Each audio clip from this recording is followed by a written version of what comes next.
అమ్మా నువ్వు కూడా కూర్చోమ్మా. నాకొద్దులేమ్మా, నువ్వు చెప్పించుకో. ప్లీజ్ రామ్మా, రామ్మా.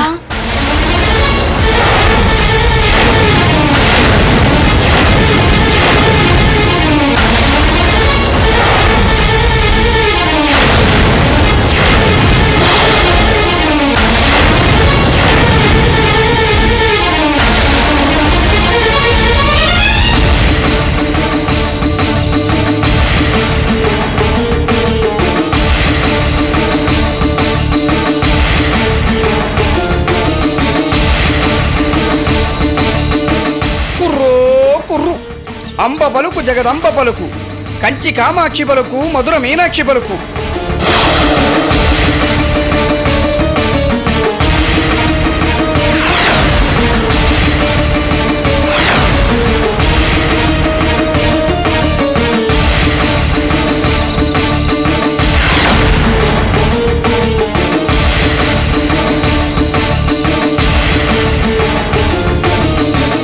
ఏమైంది కోయదోరా? ఏమీ లేదమ్మా.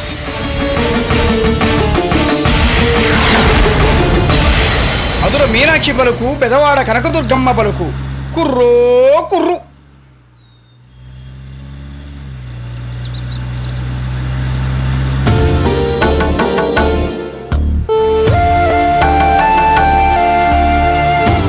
నీ పేరేంటి కూన? నందిని. తండ్రి నమ్మకాన్ని గెలుచుకున్న కూతురివి, ఆ తండ్రి గారాల పట్టివి. సంసారంలో ఉడుదుడుకులున్నా పెనిమిటి ప్రేమగా చూసుకుంటాడే కూన. నిజమే, వెంకట్రావు నందినిని బాగా చూసుకుంటున్నాడు. కుర్రో కుర్రు. చదువు రేక చదువు చట్టుబండయింది. అవును కోయదోరా, నువ్వు చెప్పింది నిజమే. దీని చదువు మధ్యలోనే ఆగిపోయింది. కుర్రో కుర్రు. సంతాన రేఖ మాత్రం సమృద్ధిగా ఉంది.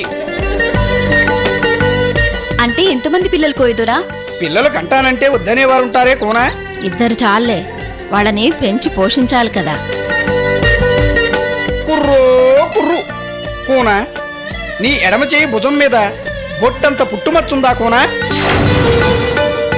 అవును కోయదోరా, నిజమే, పుట్టుమచ్చుంది.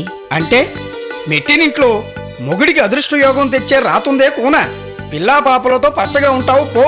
కుర్రో కుర్రు. అమ్మా నువ్వు కూడా జాతకం చూపించుకోమ్మా. నీ కోరిక తీరింది కదా, నేను ఇంకోసారి చూపించుకుంటాలే. ఆలస్యం అవుతుంది, పద పోదాం.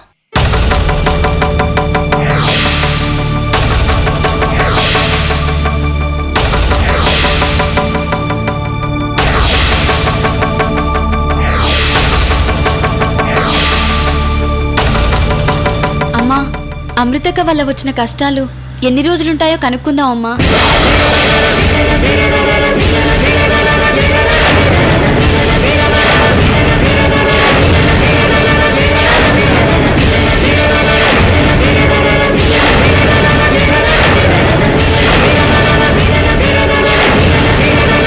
కోయదోరా, మేం ఊళ్ళో ఉన్నప్పుడు సంతోషంగానే ఉన్నాం.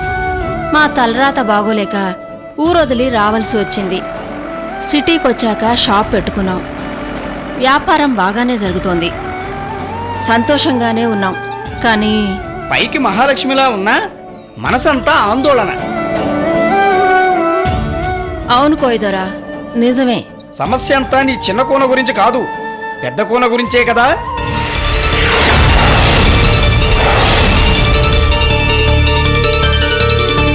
చూసావమ్మా, కోయిదొర చెయ్యి చూడకముందే అన్నీ చెప్తున్నాడు. కోయదోరా, మా కష్టాలు ఎప్పుడు తీరుతాయో చెప్పండి. చెయ్యి చూపించు తల్లి.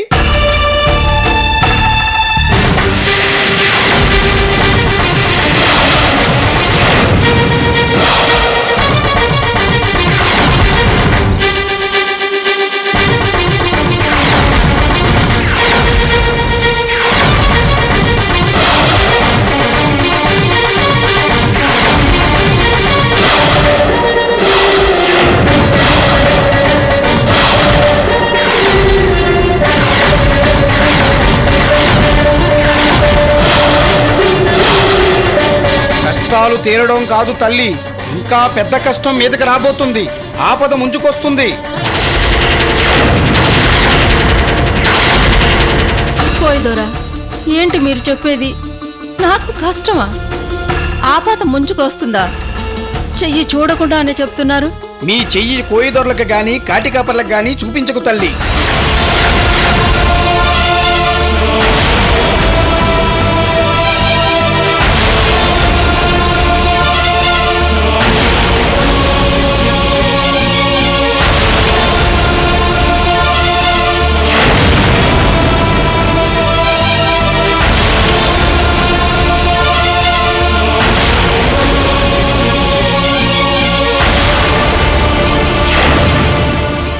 ఏంటి కోయిదరా నువ్వు చెప్పేది? నా చెయ్యి ఎవరికి చూపించకూడదా? సరే, కానీ నాకేదో ఆపదొస్తుందన్నా, అదేంటో చెప్పు కోయిదరా.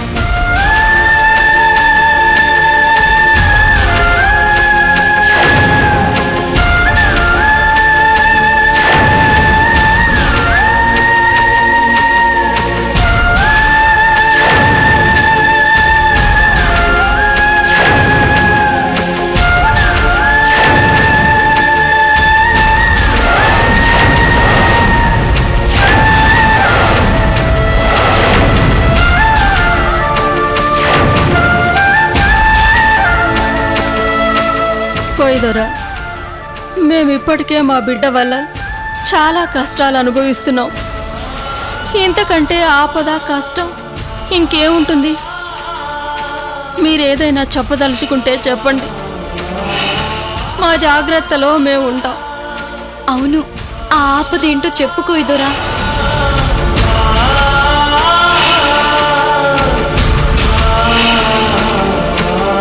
అమ్మా, నీ సౌభాగ్యరేఖ తలకిందులయ్యే ప్రమాదం ముంచుకొస్తుంది.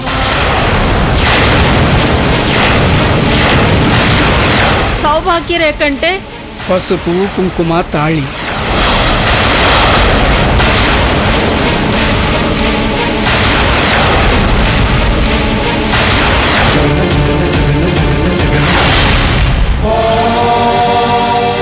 ఏంటి కోయిదోరా నువ్వు చెప్పేది? అవును, నీ ఇంటి యజమాని, అదే నీ పెనిమిటికి ఆపద రాబోతుంది.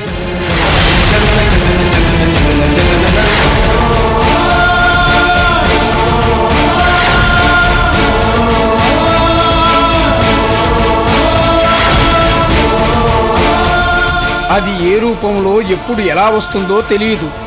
జాగ్రత్తగా ఉండండి. కుర్రో కుర్రు.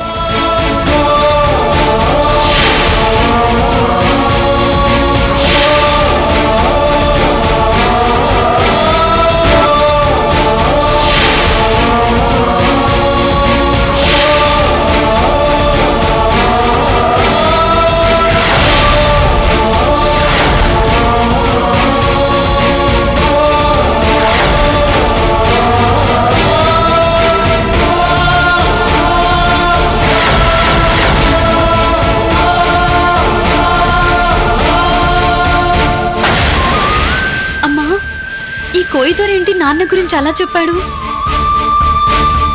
పదమ్మా వెళ్దాం.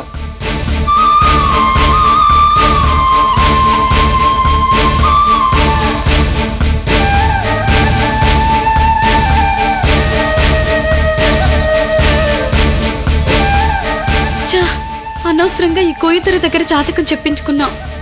అమ్మ ఎంత బాధపడుతుందో, అసలు ఇది ఎంతవరకు వెళ్తుందో ఏమో.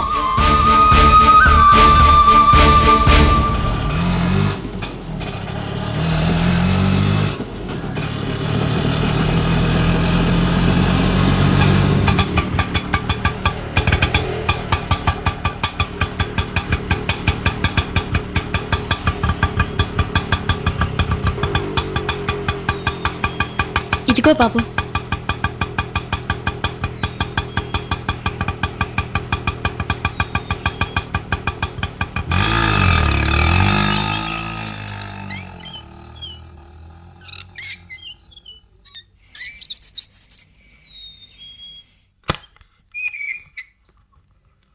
నందు, సూట్ కేసు లోపల పెట్టి కాళ్ళు చేతులు కడుక్కో. నాన్నగారు రాగానే భోజనం వడ్డిస్తాను. ఈ లోపు నేను మజ్జిగ చారు చేస్తానే. అలాగే అమ్మా.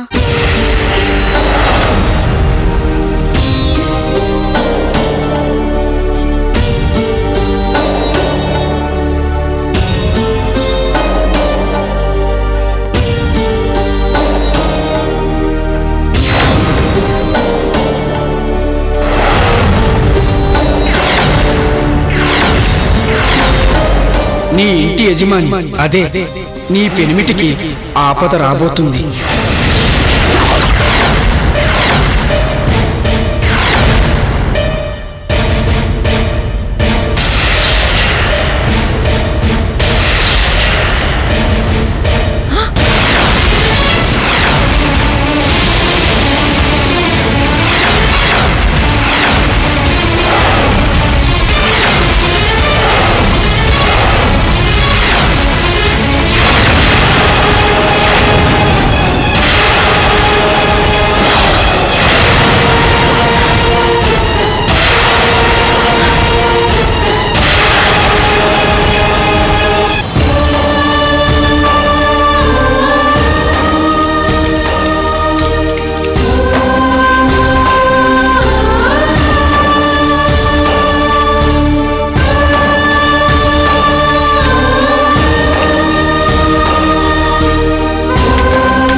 స్వామి, ఆయనకు ప్రమాదం ముంచుకొస్తోందని కోయిదొర చెప్తున్నాడు.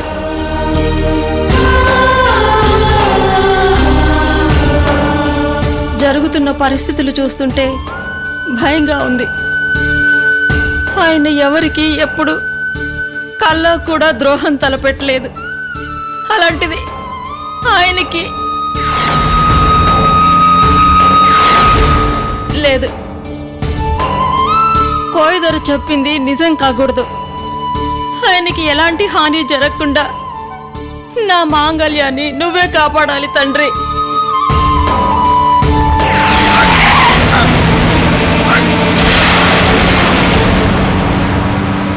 చస్తారా? ఏంట్రా విగ్రాది?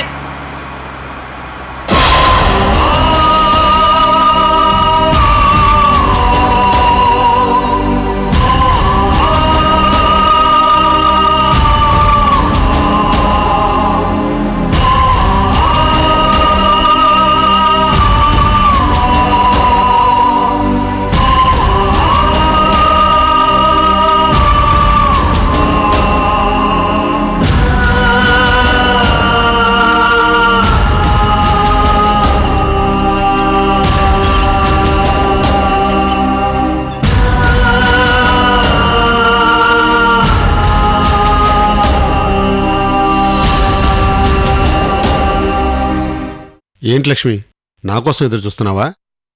అవును, నందిని వచ్చిందా? నాన్నా బావున్నావా? నేను బాగున్నానమ్మా. అవును, అల్లుడు గారితో అర్జెంటుగా మాట్లాడాలంటే ఎలాగా?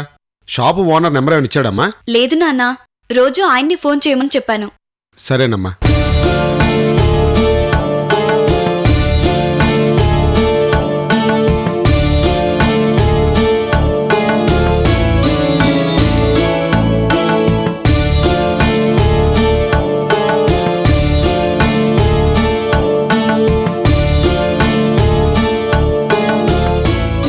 ఏంటి లక్ష్మి, నా వైపు అలా చూస్తున్నా? త్వరగా వెళ్ళి వడ్డించు, ఆకలి అవుతుంది. నేను వెళ్ళి కాళ్ళు చేతులు మొంగ కడుక్కొస్తాను. అలాగేనండి, త్వరగా వచ్చేయండి.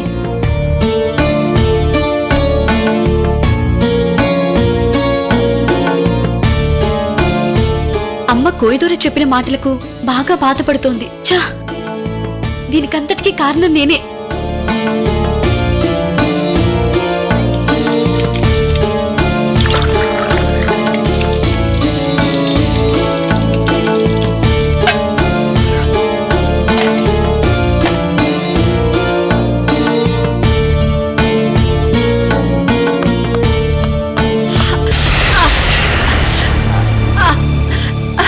ఏంటి లక్ష్మి, ఏమైంది?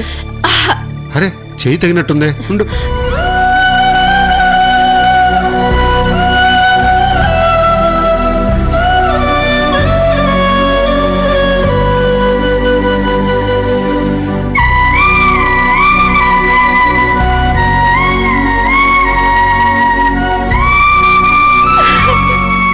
లక్ష్మి, ఏమైంది లక్ష్మి? ఎందుకలా ఏడుస్తున్నావు? ఏమండి, లక్ష్మి,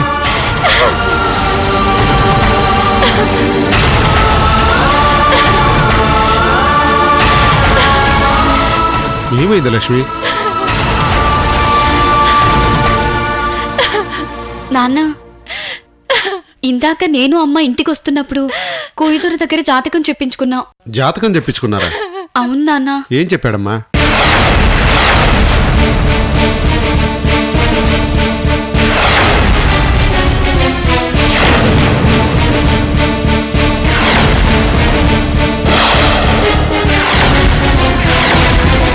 నీ ఇంటి యజమాని అదే నీ పెనిమిటికి ఆపద రాబోతుంది.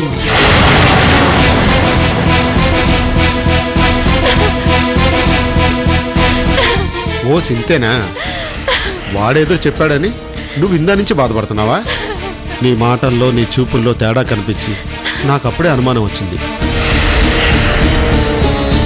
చూడు లక్ష్మి, నా దృష్టిలో ఈ జాతకాలు అనేవి ఏదో సరదా కోసం చెప్పించుకునేవే అంతే. దాని గురించి ఇంతగా ఆలోచించవలసిన అవసరమే లేదు. అది కాదండి, అతను నందిని జాతకం చూసి సంతోషంగా ఉంటుంది అని చెప్పాడు. అలాగే మీ పెద్దమ్మాయితో బాధలు పడుతున్నారు అని చెప్పాడు. అవన్నీ నిజమే కదండి? చిన్నమ్మాయి జాతకం బాగుంది అంటే పెద్దమ్మాయి జాతకం బాగోలేదని ఏదో రాయి విసిరుంటాడు. అమృతను తలుచుకొని అది నిజమే కదా అని ఇంకా చెప్పమని అడిగుంటావు. ఆ పైన నాకేదో ఆపదొస్తుందని చెప్తాడు. ఆ తర్వాత మళ్ళీ నువ్వు కనిపిస్తే ఆపద పోవాలంటే నేను తాయెత్తిస్తాను, 100 రూపాయలు అయిద్ది అంటాడు. నువ్వు ఆ తాయెత్తు తెచ్చి నాకు కడతావు. ఈ జాతకాలు చెప్పేవాళ్ళు మన భయాన్ని ఆసరాగా చేసుకొని ఇలాగే డబ్బులు సంపాదిస్తారు లక్ష్మి. వాళ్ళల్లో కూడా నిజాయితీ పనులు ఉండొచ్చు, నేను కాదన్నావు. కానీ నాకు మాత్రం వాటి మీద నమ్మకం లేదు. నువ్వు కూడా నమ్మకం, సరేనా?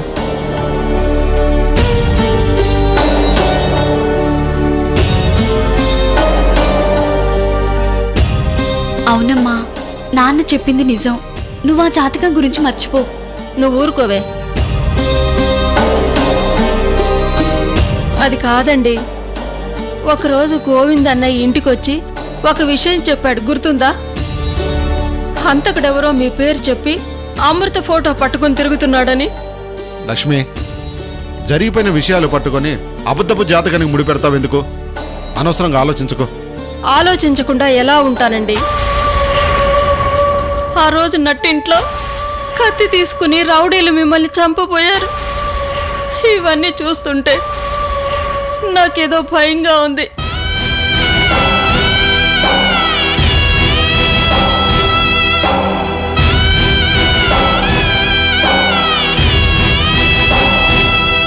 లక్ష్మి, చిన్నపిల్ల నందిని చూడు ఎంత ధైర్యంగా ఉందో.